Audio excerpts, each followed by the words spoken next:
Coming soon, Gates Foundation has developed microneedle patch implants that install both mRNA and permanent quantum dot markings into your body. They will function as biological vaccine passports required to enter grocery stores, restaurants, gyms, and to travel. Oh, but it's going to be everything. Everything. I've been trying to figure out what the mark could be. You know, I thought about Neuralink, but it never quite fit, right? It never quite fit. But this right here, it does. I'm going to walk you through a few things, and you tell me, does it meet the mark? That's what I'll say. They are now pushing wearables on the population and starting with external wearables and then going into internal wearables in the future. We do know as well, Gates Foundation funded what's called microneedle patch implants that install quantum dots in skin.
Hi, folks. I'm sorry. I didn't realize this was on already. I'm going to go ahead and play this. I'm sorry. Lies a story far older than the birth of Christ. One filled with powerful ancient rituals, strange symbols, and a mysterious darkness that still lingers in the air. Before Christmas became a Christian holiday, December's coldest nights were marked by festivals honoring the sun's return, by celebrations where fire, feasting, and fervent prayer sought to ward off the long, bitter nights. These early rites, carried out by pagans in Europe and beyond, were meant to channel forces they believed were essential for survival. Hi, folks. I just want to show you something real quick, okay? I didn't realize that was on. Folks, take over half my town. And I don't know. I try not to worry, but it's hard not to get worried. I'm going to show you guys. Let me see if I can find it here.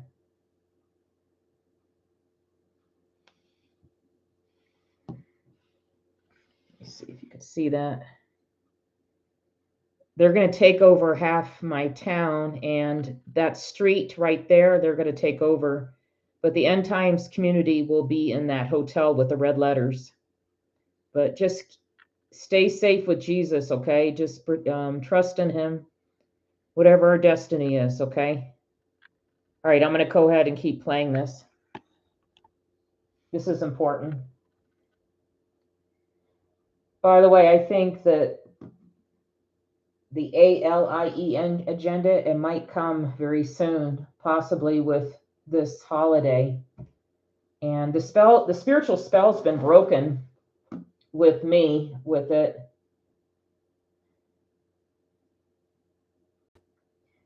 But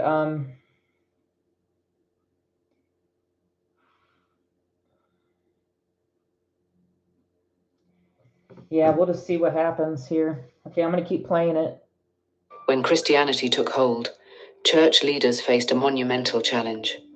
How to embrace these age-old customs while transforming them into a celebration for Christ. The solution?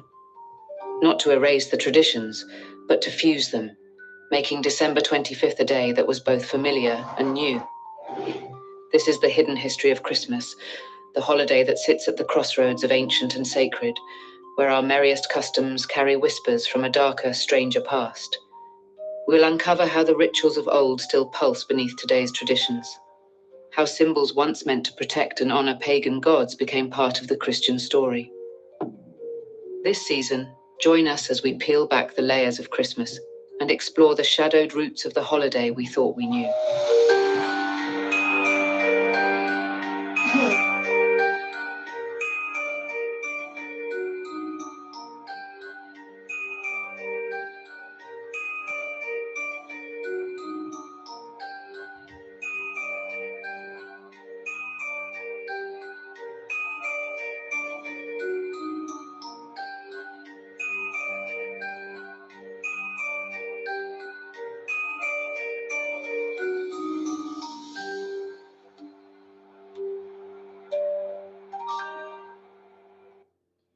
By the way, I think they did a really good job in this documentary. It's not that long. They have really good visuals, and they just pull in all the pagan origins. And I'm just trying to focus on Hanukkah. Of course, I have family members that are not woken up to this. And so, we'll get together, God willing, Christmas morning, mid-morning, and just exchange some gifts, have coffee and tea and snacks. It's a super casual hangout. But we'll see. I mean, there's so many weird things happening right now, folks. I mean, I don't know what's going to happen. Every day, it's just like, oh my gosh, what is going on? Just stay close to Jesus, no matter what. There's just a lot of stuff happening. I mean, it's hard for the messengers to keep track of it. But just be serious in your walk with the Lord. Stay on the narrow path. And I'm trying to learn as much as I can about Hanukkah. I'll be bringing some more information tonight. Light those candles. I love how Hanukkah is a simple holiday. It's peaceful. But it is good that we learn about this. Just pray about this. It's good to know this stuff because, they did a reset in the 1800s. They've done other resets, and now we're in another reset. And so the powers that be, they keep trying to fool us humans, keep trying to manipulate us. But just stay close to the Lord Jesus, okay? No matter what. Trust in him. Don't go in fear. Don't be worried. I know that's easier said than done because sometimes I get worried. But it's going to be okay. All right, I'm going to keep playing this.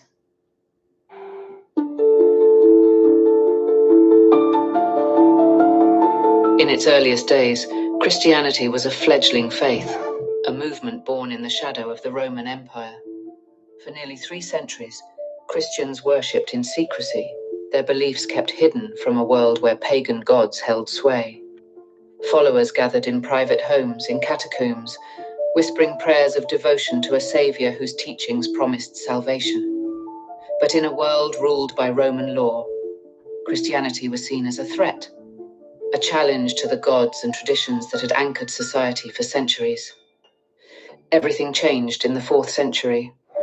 The Roman Emperor Constantine, drawn by a vision before a decisive battle, converted to Christianity, declaring it the empire's favored faith.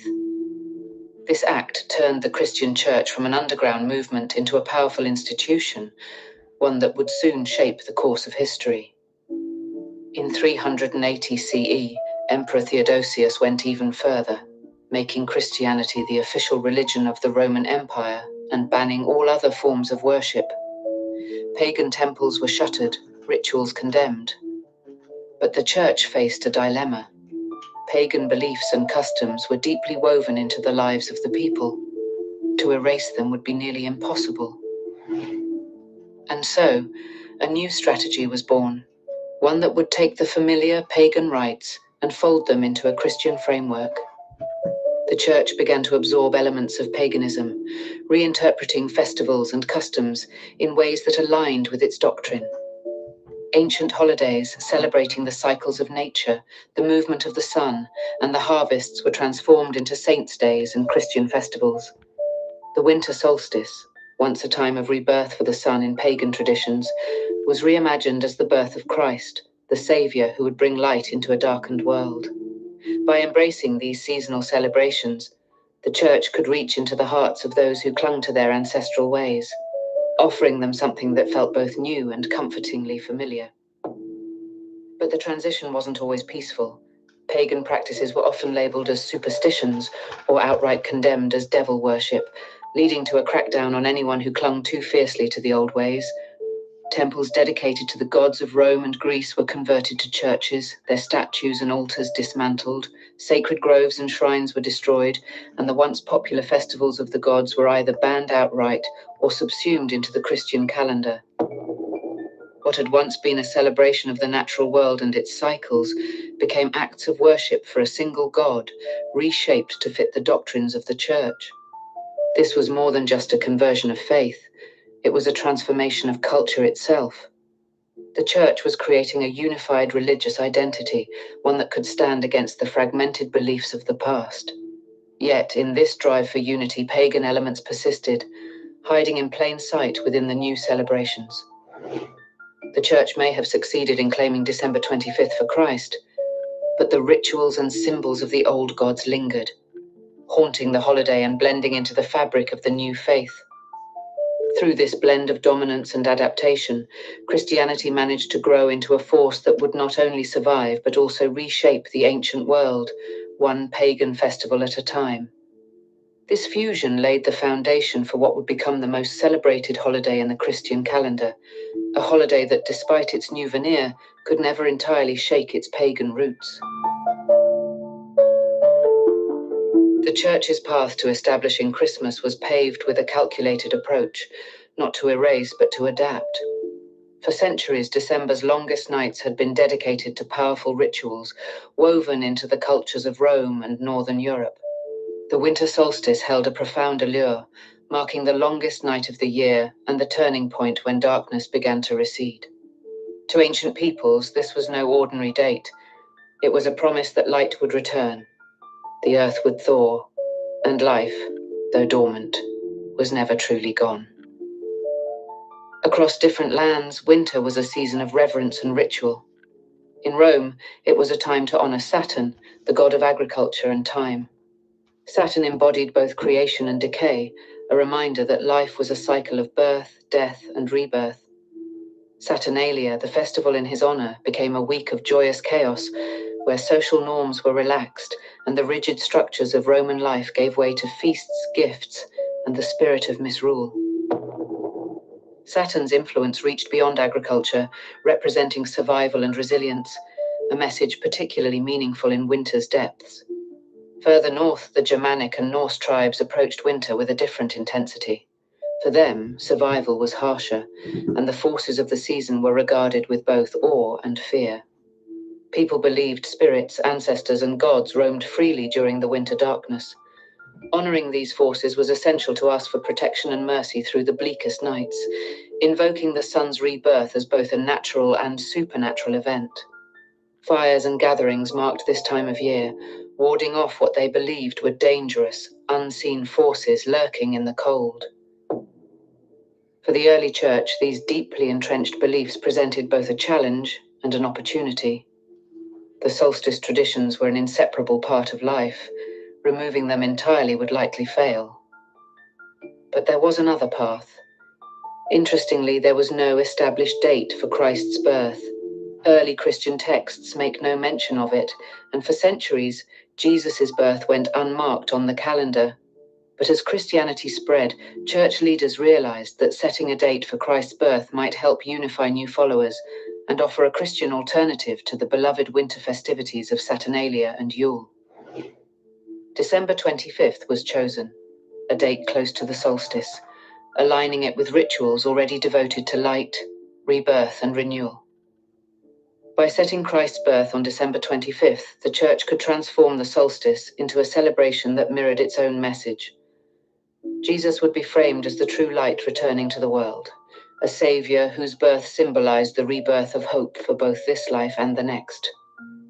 The beauty of this choice was its subtlety.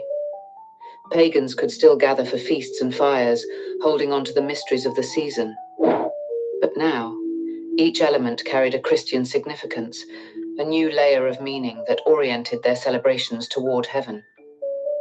Rather than demanding a complete renunciation, the Church offered a reinterpretation, a way to see ancient customs through a Christian lens. In choosing December 25th, the Church created a holiday that resonated across cultures. It became both a celebration of Christ and a continuation of humanity's oldest and most sacred rhythms.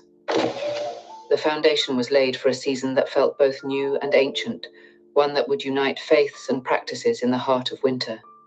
In this delicate fusion, Christmas was born, not as a departure from the past, but as a seamless blending, drawing on the power of traditions that had marked the solstice for centuries.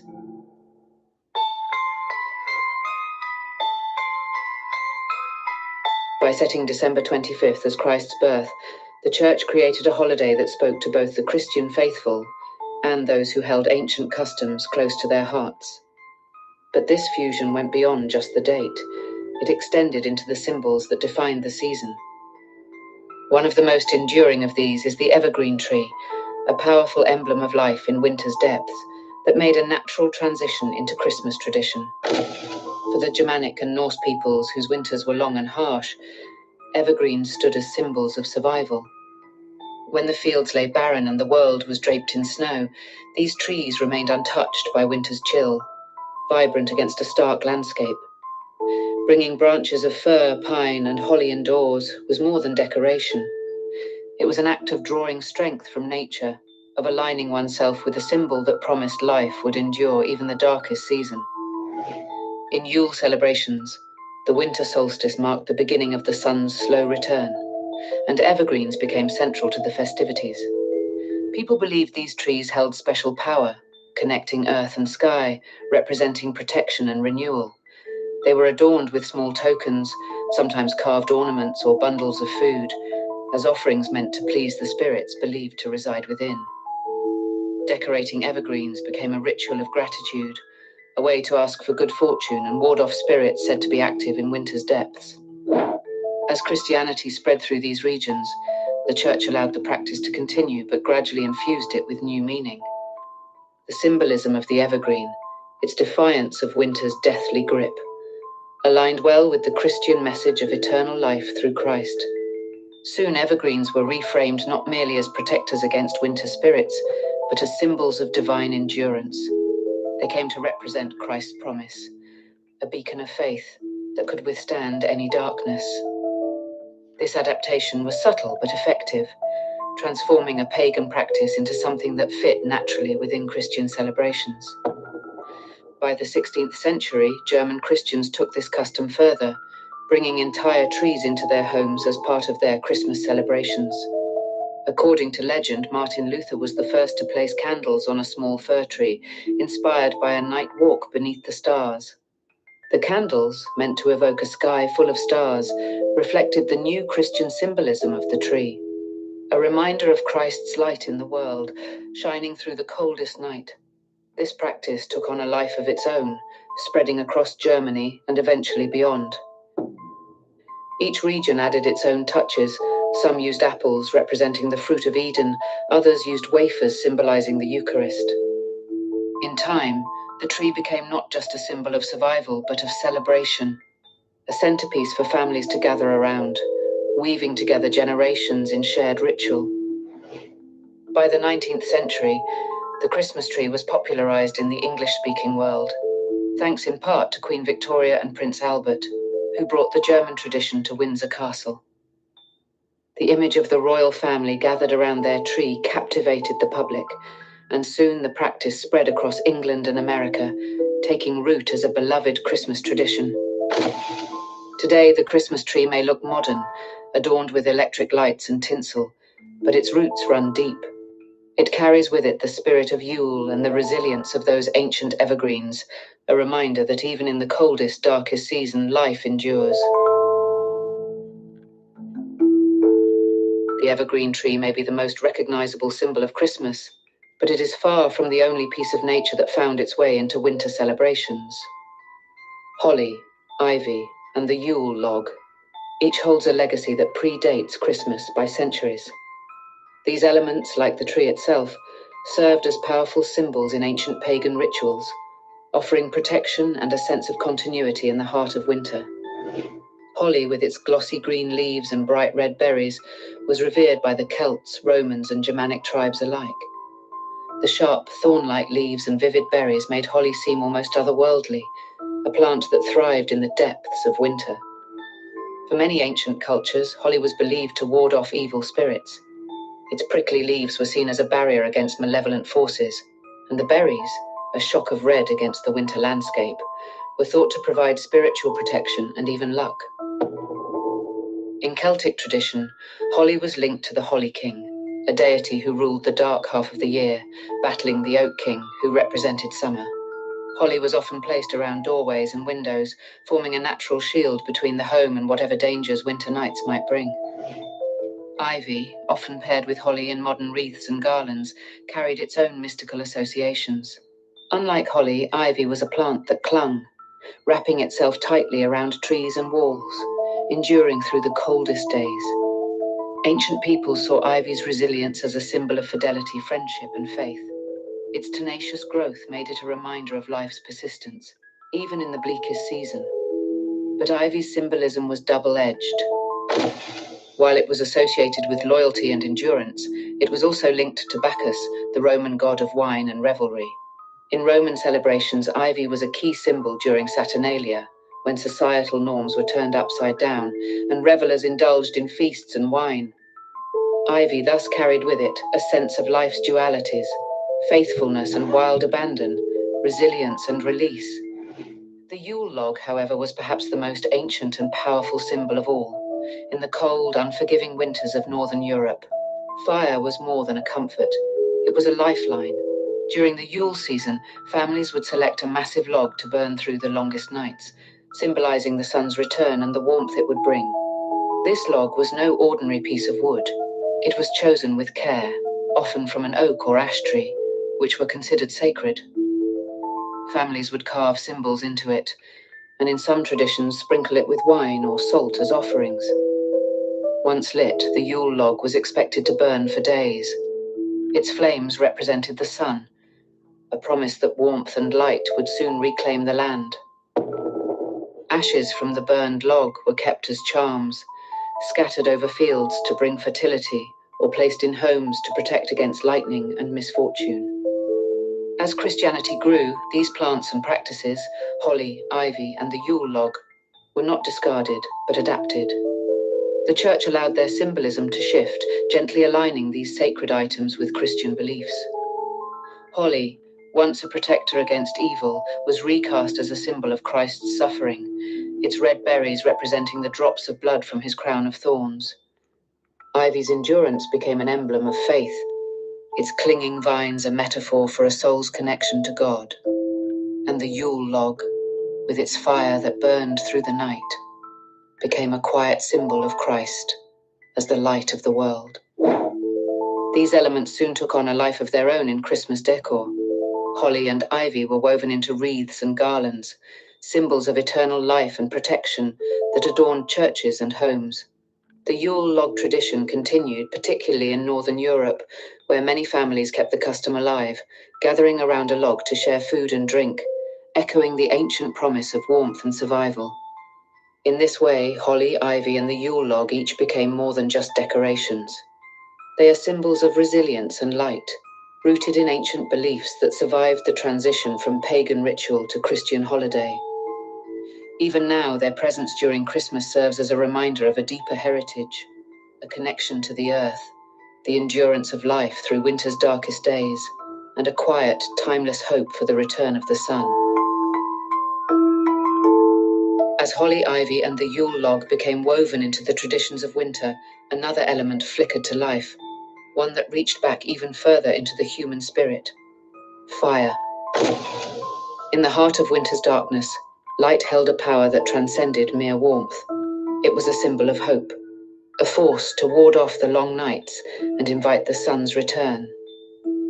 From ancient solstice celebrations to modern holiday lights, the use of fire and illumination has always been central to the season.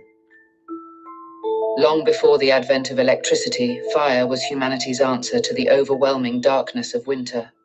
For ancient people, lighting fires on the longest nights of the year was a way to mark the solstice and to celebrate the rebirth of the sun. In cultures throughout Europe, from the Norselands to Celtic Britain, bonfires were lit, filling the night with warmth and flickering light. These fires served as a reminder of the sun's power, a call for its strength to return, and a reassurance that even the deepest dark would be followed by dawn. This tradition extended into households where candles became a source of comfort and ritual. In Germanic regions, it was common to light candles throughout the house during the Yule season, each one representing a spark of hope that the winter would eventually yield. These candles were sometimes arranged in circles, symbolizing the cyclical nature of time and the eternal return of the sun. In some traditions, candles were placed in windows to guide spirits or travelers, inviting warmth and light into the cold, silent night. As Christianity grew, the symbol of light was easily incorporated into the story of Christmas. Christ was seen as the light of the world, a savior whose presence symbolized hope and redemption.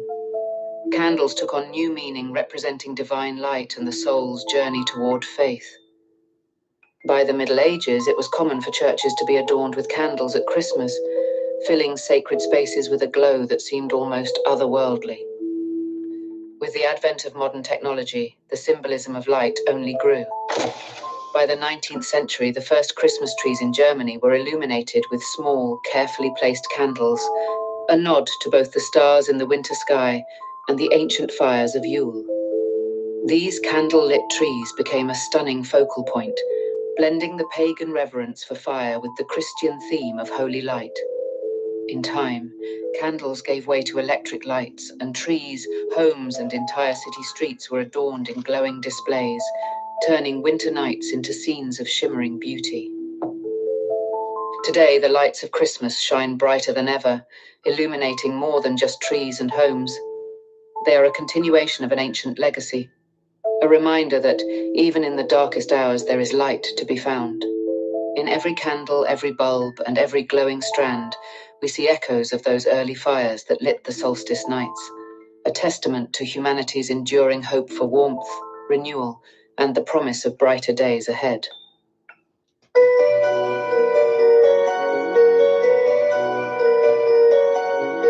The lights of Christmas may guide us through the darkest nights, but winter's chill also brings with it the presence of mysterious figures who roam the season. Chief among these is Santa Claus, a jolly figure, beloved by children who flies through the night to deliver gifts. Yet Santa's origins are far stranger and more complex than the red-suited image we know today. His roots reach deep into pagan lore, blending Christian saints, folklore, and perhaps most intriguingly, the ancient Norse god Odin. Long before Santa, there was Odin, the all-father of Norse mythology, a figure both revered and feared. Odin was a god of wisdom, war, and death, but he was also a wanderer, a bearded figure cloaked in a wide-brimmed hat or a hood, often disguised as he moved through the world of mortals. During the Yule season, Odin took on a role that bears an eerie resemblance to Santa's midnight journeys. Mounted on his 8-legged horse, Sleipnir, he was said to ride across the winter sky, leading a procession of spectral figures known as the Wild Hunt. This procession was thought to sweep through villages, its ghostly riders bringing omens of fortune or doom. The Norse people believed that during Yule, Odin would fly overhead, watching over humanity. Children would leave out offerings of straw, carrots, or treats for Sleipnir, hoping to earn Odin's favor and protection. In return, he might leave small gifts or blessings, marking a tradition that echoes today in Santa's visits and the treats left for his reindeer. This dual role of rewarding the worthy and punishing the wicked found a home in Santa's evolving legend, a nod to Odin's complex character, both generous and fearsome. With the spread of Christianity, elements of Odin's mythology mingled with stories of Saint Nicholas, a Christian bishop known for his generosity and kindness toward children. Saint Nicholas was born in the 3rd century in what is now modern-day Turkey, and his legendary deeds, rescuing children, delivering secret gifts, and performing miracles, soon made him a popular figure across Europe.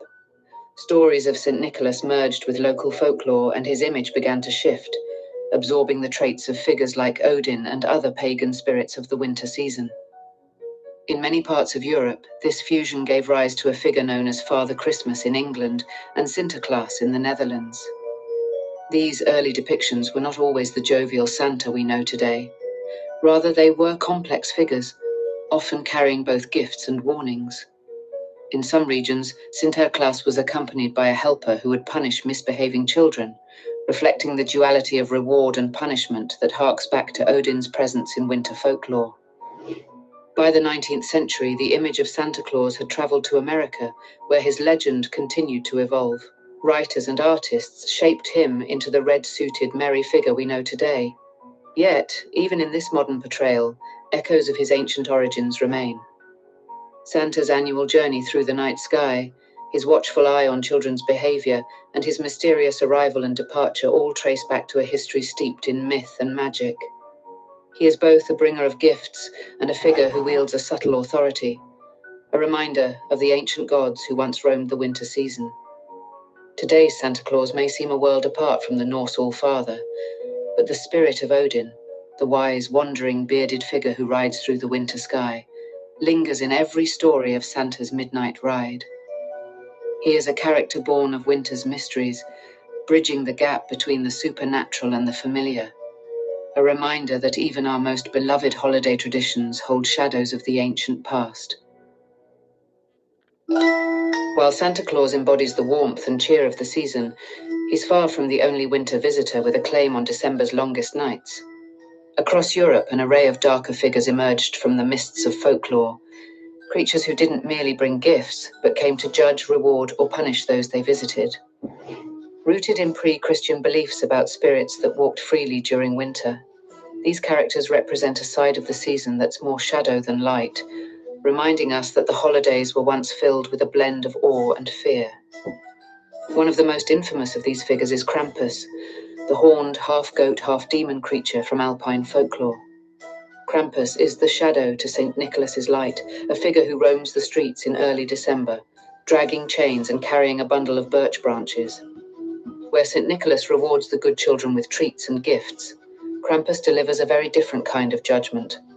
For those who've misbehaved, Krampus doesn't simply leave coal. He might swat them with his bundle of sticks, or in some versions of the legend, carry them away in a sack. This eerie companion to St. Nicholas reminds children that the holidays aren't just about cheer and celebration. They're also a time to reflect on behavior, lest Krampus come calling. The origins of Krampus stretch back to the pagan traditions of the region, where he was thought to be a holdover from old mountain spirits or demons. In pre-Christian times, the winter season was believed to be a period when the veil between worlds was thin, allowing supernatural beings to roam. Figures like Krampus may have been inspired by these beliefs, representing the darker forces of nature that needed to be respected, especially during the coldest and darkest time of the year. When Christianity spread across Europe, the Church tolerated Krampus, allowing his terrifying image to serve as a moral counterpoint to St. Nicholas's mercy and kindness. Travel south to Italy, and you'll find another figure with a far gentler yet equally mysterious presence, La Befana. Known as the Christmas witch, La Befana is said to travel on the night before the Epiphany, bringing gifts to children across Italy. Her image is far from the sweet holiday icon of Santa Claus.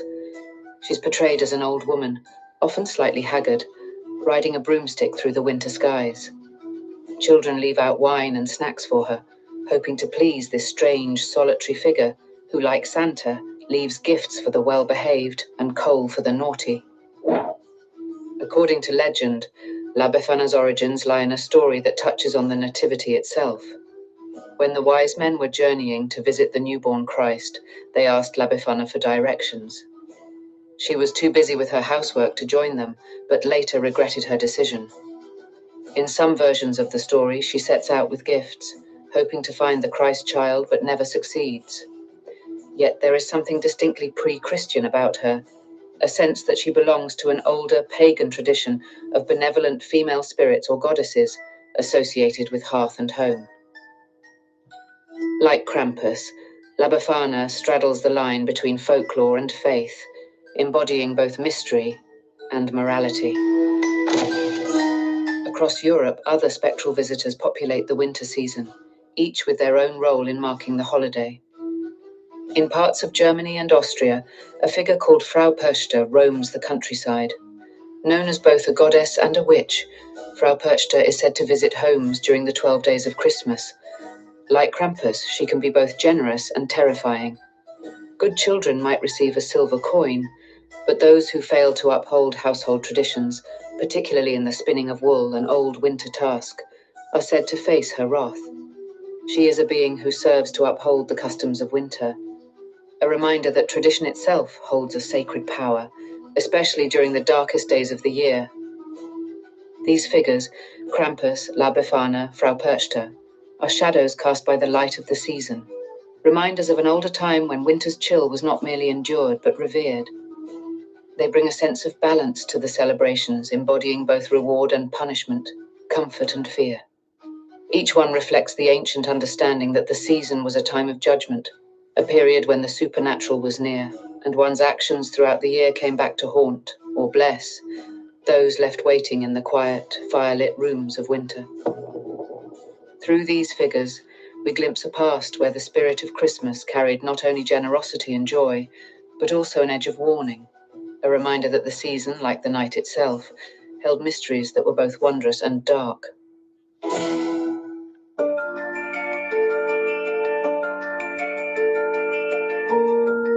The holiday season is more than just gifts and decorations.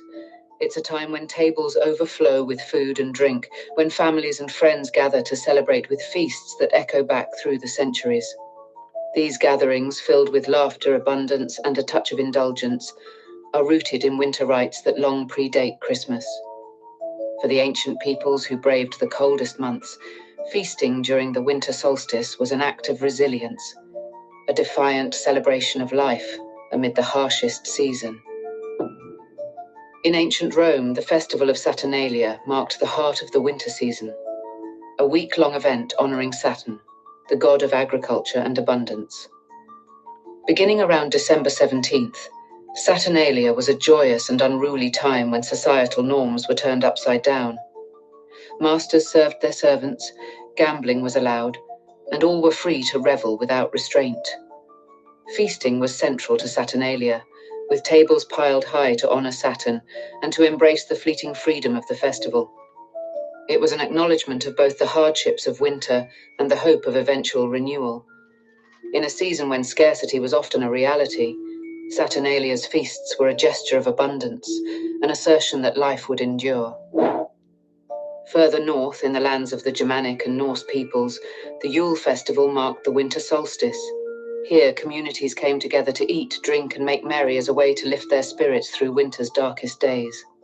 Feasts were held with meat, bread, and ale, simple, hearty fare that brought warmth and comfort. The Yule boar, an offering to the Norse god Freyr, symbolized fertility and prosperity. In these winter celebrations, food wasn't just sustenance. It was a powerful symbol, a means of warding off despair and drawing the community close. Each bite, each cup of ale shared around the fire was a gesture of solidarity, a vow that they would endure together. The act of gathering around a table to feast became an expression of more than just survival. It was a way to honor the spirits of the season, to thank the gods for their protection, and to embrace each other against the biting chill. In these rituals, the meal itself became sacred, and every toast and laugh was a defiance of the cold outside. When Christianity took hold, the Church saw the power of these feasts, recognizing the communal bond they fostered and the hope they provided. Rather than forbidding these gatherings, the Church transformed them, allowing feasting to become part of the Christmas celebration. Instead of honoring Saturn or Norse gods, the feast was redirected to honor Christ's birth. Yet the spirit of the solstice feasts lived on, a sense of warmth, community, and abundance, of gathering against the cold and celebrating the hope of brighter days to come. Over centuries, these ancient winter feasts morphed into the Christmas feasts we know today. From the banquet halls of medieval Europe to the dining tables of modern homes, Christmas gatherings retained that same spirit of resilience and joy. Traditions like the Christmas ham echo the Yule boar of old, a nod to prosperity and plenty. Mince pies, plum puddings, roasted meats, and an array of seasonal sweets have become symbols of abundance, carrying forward the message that even in the darkest season there is enough. Enough food, enough warmth, enough hope. In Victorian England, the holiday meal became a pinnacle of the Christmas celebration. It was during this era that many of the foods and customs we associate with Christmas feasting were solidified. Roasted meats, cakes, and puddings took centre stage, and the concept of a grand holiday meal spread through the British Empire and into America. Charles Dickens's A Christmas Carol captured this spirit, with the Cratchit family's humble but joyful Christmas meal. A reminder that feasting isn't about wealth, but about togetherness. A spirit of gratitude and generosity that runs deep. Today, these gatherings, filled with laughter, storytelling, and shared food, are far more than just meals. They're a celebration of survival, a reminder of the countless winters humanity has endured, a symbol of resilience and community that goes back to Saturnalia and Yule. Each dish, each toast, each shared story around the holiday table is a connection to that ancient legacy, a promise that we are stronger together, no matter the darkness beyond the door. In every feast, every clinking glass, every crowded table, the spirit of Saturnalia and Yule lives on. As winter feasts brought people together to share in abundance, another ritual emerged, a tradition rooted in goodwill and fortune. Gift-giving, now a cherished part of Christmas, began as an ancient custom of offerings to the gods and spirits who governed the land and the harvest. In a season when resources were scarce, giving was an act of faith and a wish for prosperity in the months to come. Across cultures, these offerings symbolized more than generosity. They were a plea for protection, a way to court favor and ensure survival. In ancient Rome, the festival of Saturnalia saw the exchange of small gifts among family and friends. Unlike the grand gestures of today, these offerings were modest tokens, candles to symbolize the return of light, or clay figurines representing the gods who might grant blessings in return. The Romans believed that sharing gifts honored Saturn, the god of agriculture, and invited abundance for the coming year. Giving, then, was a way to acknowledge the cycles of nature, a recognition that what was shared would come back tenfold when the earth awoke from winter's sleep. Moving north, gift-giving found another form in the Yule celebrations of Germanic and Norse cultures. During the solstice, families would leave offerings outside their doors for the wandering spirits they believed traveled during Yule. These gifts, often food or small tokens, were meant to appease these spirits, keeping them satisfied and at a safe distance from the home. Some tales say that even Odin himself received gifts during Yule, as he rode through the sky with his 8-legged horse Sleipnir. As Christianity spread, the Church gradually adapted these customs, weaving them into the narrative of Christ's birth. The story of the Magi, or 3 wise men bringing gifts to the infant Jesus, became a Christian justification for giving, a model of generosity to honor a divine moment. Over time, this act of offering gifts became entwined with the spirit of Christmas, a way to share the blessing of Christ's birth by giving to others. Yet, even as the tradition took on new meaning, the roots of the ancient offerings remained. A connection to the forces of nature, luck, and prosperity that people once sought in a darker world. Wassailing too speaks to these ancient customs of seeking blessing and protection. In its earliest forms, wassailing was not about knocking on doors to sing cheerful tunes, but rather a way to bring health and fortune to the community's crops and orchards. The word wassail itself comes from the Old Norse vesheil, meaning be well or be in good health. During the winter months, villagers would gather and move from orchard to orchard, singing blessings to the trees and pouring cider or ale over their roots. This was an offering to the spirits of the orchard, a way to awaken the trees, driving away any lingering malevolent forces and encouraging a bountiful harvest in the coming year. As part of this ritual, the villagers would shout and make noise to scare away evil spirits, while also singing songs that praised the trees. It was a blend of reverence and raucousness, a ceremony that bridged respect for nature with a sense of joy and defiance in the face of winter. These early wassaiers believed their songs and offerings had power, that their voices could shape the fortunes of the land. In time, this custom evolved, taking on the friendlier form of door-to-door wassailing, where singers would bless households rather than orchards. By the Middle Ages, wassailing began to shift toward the domestic sphere, where groups would travel from home to home, singing songs in exchange for food and drink. This tradition, too, had roots in reciprocity, the belief that blessings given would be blessings returned. The wassailers brought good fortune with their songs, but they also expected goodwill in return. Households would often offer mulled wine, ale, or spiced cider to the singers, creating a cycle of generosity and fortune that bound the community together. This exchange of song for hospitality would later evolve into the Christmas caroling familiar today, but its origins were far more mystical, a practice steeped in the hope that shared blessings could protect against winter's chill. In these traditions, gift-giving and wassailing carry echoes of the oldest winter customs, gestures meant to honor the forces that shaped people's lives. From the offerings left for wandering spirits to the songs that blessed the orchards, these practices served as reminders that kindness and generosity could summon light in the darkest times. Today's Christmas gifts may be wrapped in colorful paper and ribbon, and carolers may now sing by electric lights rather than under starlit skies, but their essence is unchanged. Each gift and every song holds a trace of the ancient belief that what is given with goodwill will come back, like the returning sun, to warm us all. Today, Christmas is a patchwork holiday, a fusion of traditions, symbols, and rituals that have crossed centuries and continents. While we may see Christmas as a purely modern celebration, much of what fills our holiday season still carries echoes of its ancient pagan roots. Christmas has become a global phenomenon, celebrated even in countries with no historical connection to Christianity. In Japan, for instance, the holiday is less about religion and more about festivity, with families flocking to order a special Christmas cake and enjoy fried chicken, often from a well-known fast food chain. This custom may seem far removed from the Yule feasts of ancient Germanic tribes, but it shares the same spirit, a way to mark the season with abundance and joy, even if the symbols have changed. Consumer culture has transformed the holiday even further. In the 20th century, companies like Coca-Cola helped popularize the modern image of Santa Claus, the jolly, red-suited figure known worldwide.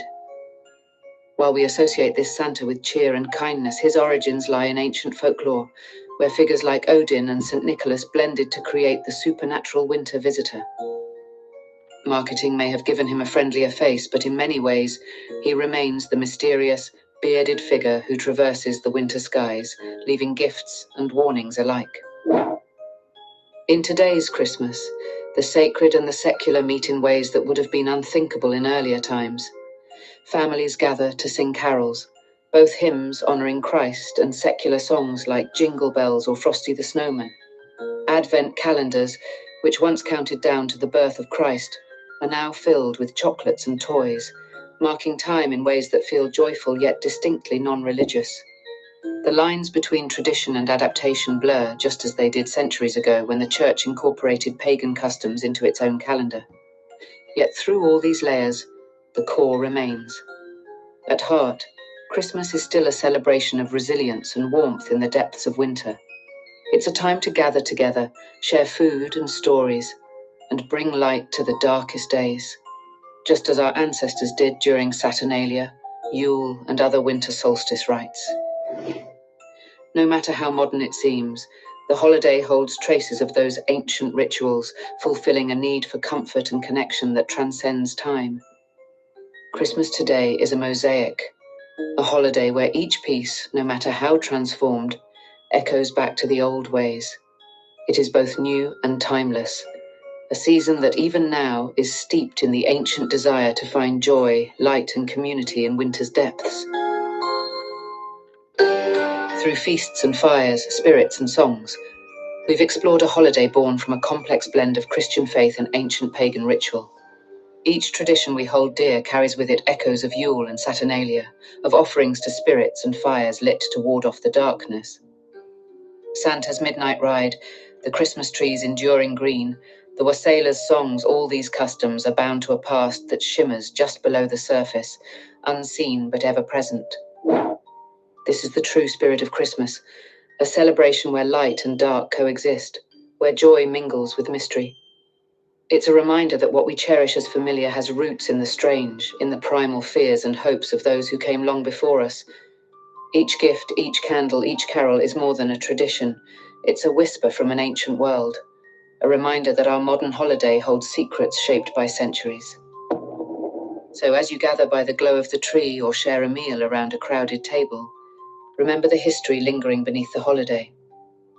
In Christmas's light lies the shadow of those older rites, unsettling, timeless, and ever resilient, reminding us that even the brightest celebrations are born from the depths of winter's dark.